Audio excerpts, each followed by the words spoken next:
Follow along as I take my 1984 Ramcharger to the next stage with coilovers, a doubler, and it's going to be stretched a few inches. Stay tuned.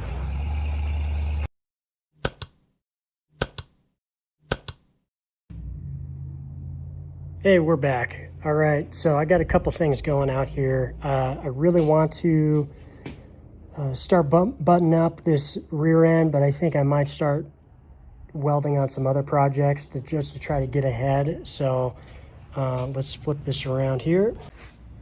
So starting with the back, I had to take the shock towers out because I had to make some clearance from where my shocks were going to mount. It wasn't allowing a whole lot of side-to-side action, so just had to do some grinding, some clearancing on these tabs here, just the way these shock bodies are designed. Let's see, I can show you briefly. So I'm using these Fox shocks here, and the top cap. Let me pull it out. Top cap. You can see where when it's mounted in there sideways, I was getting it was pretty tight on each side here, so it wasn't allowing a whole lot of side-to-side action, as the axle is going to be, kind of arcing backward as the shackle compresses. So I'm going to mount just to the outside of the axle tube here, towers up there, so you can kind of see it's kind of at an angle here right now because it's just kind of hanging there. It's drooping out a little bit, but it's going to swing back, so that shock's going to want to have to move a little bit, so that's why I clearance those tabs. The other thing I have working on is, whoops, dropped my glove, setting up the traction bar setup. So this is from Rough Stuff Specialties. I kind of like it because it's like a radius arm almost, so it's extra adjustable. But I got this set up here. It's going to mount somewhere around here, and then going to go to this slightly smaller tube. So this is 2-inch by 1/4 wall, pretty big, beefy, and this is I believe 1.5 inch 1/4 wall.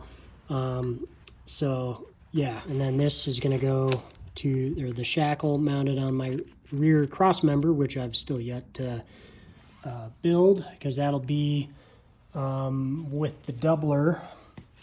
So it'll be a little farther back than it is with the 208 setup. So that's where I got to clear out the exhaust, pull the drive shaft out, do that secondary cross member mount, and then I can finish the traction bar setup. But it's going to mount over there. So started kind of cleaning it up a little bit, but I'm going to get those plates set up on that side. Where are we at? So yeah, these guys, they kind of came universal, so I'm trying to open them up a little bit so they can sit a little bit closer to the axle tube. So getting there, mount right there, and then cross member mount for the shackle end of the traction bar. So coming soon. And then what else do I have going on? So I said I was going to get to a couple other things. So once I weld that, I'll probably wait to close the fenders. I'm actually going to start finishing some of the larger stuff. So coming back to this guy. So I'm actually going to keep the gears in this because I think I'm going to go to 410s. I might be crazy for now, but in the future, I'm still debating whether or not I want to 12-valve swap this Ramcharger. And so I don't want to be too deep in the gears because then I'd have to, I guess, change them again anyway. So I don't know. So I might try the 410s, see how that goes with the doubler. And then that means I just have to re-gear the back. This already has the 410s from the factory. So really all I'm going to do, Spartan Locker, Barnes high-profile diff cover, and then this is, that box has 410s for the 14 bolt. So yeah, so I'll get that going. I'll weld up at least the other ends of the radius arms. So the axle ends of the radius arms, I'll get those set up. I'll leave the tube to where I can kind of determine the final length before I cut them and on the control arms before I locate where it's going to mount on the frame, and then I'll weld that in later. So yeah, I'll do this. I'll start getting the suspension stuff somewhat ready to go on this before I start on the front axle.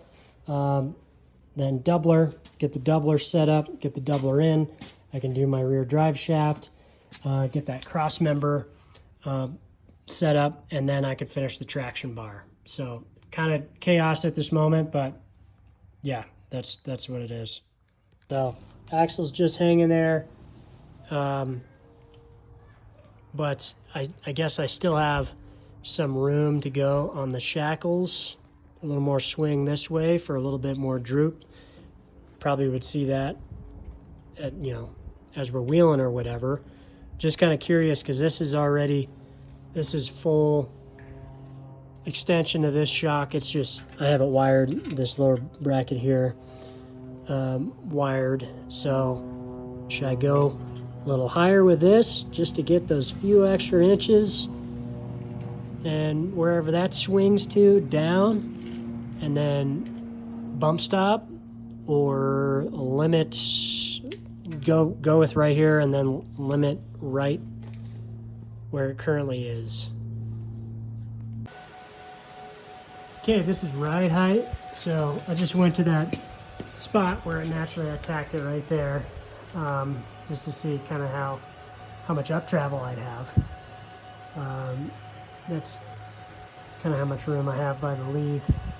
But I mean, we're kind of tilted a little bit because that shock on this one side is just pushing down quite a bit, so it's hard to come straight up. But I mean, that's pretty close to where it'll be. That's shackle angle. So let's see how much this is.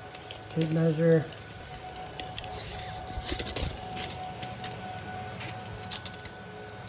So yeah, I mean, I'll have about, solid 11 inches of up travel. So about 5 down. I don't know. What do you guys think?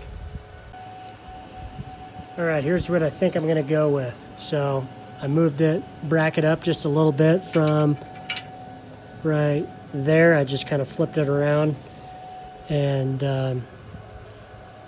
that'll give me about 3 inches more theoretic down travel. Obviously, I'm not going to do all that, so I'll probably limit it to 6, but then I know I won't overextend my shocks, and then that gives me 8 up until I get to my bump at some point. So it'll probably be 6 and 6, and then plenty of room on the shock. So anyways, let me know what you guys think. That's it for this video. Stay tuned for the next one in the series. Don't forget to like, comment, and subscribe. See you next time.